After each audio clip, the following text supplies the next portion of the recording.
The Trump administration says it's imposing sanctions on Iran over its crackdown on anti-government protesters. The U.S. Treasury targeting 5 top Iranian officials who they say are the architects responsible for what they're calling a brutal attack on peaceful demonstrators across the country. Human rights groups are sounding the alarm, reporting more than 2,600 deaths over the course of 18 days. And that number is expected to rise as an internet and communications blackout continues.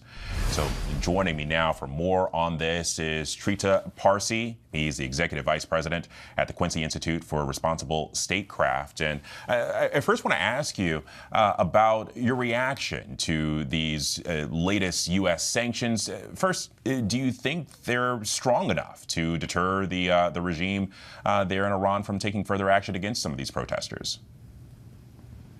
Thank you for having me. No, they're not strong enough, but you also could not get sanctions measures that would be strong enough. In fact, President Trump made military threats, and that was not enough to deter the attacks. In fact, I do believe that there is a high likelihood that the Iranian government actually clamped down even harsher than they otherwise would have to signal Trump that they are not taking his red line seriously, and that the era in which they will respond proportionately to U.S. threats, or actually disproportionately in a negative sense, in the sense that the Iranians, for instance, struck back more symbolically when they were attacked by the U.S., that essentially is over. So I don't think this specific approach is going to yield any results, regardless of the strength of the threat. Well, earlier today, we heard White House Press Secretary Caroline Leavitt. She said that all options remain on the table when asked about potential U.S. military action in Iran. How would that not only impact Iran, but also the region as a whole?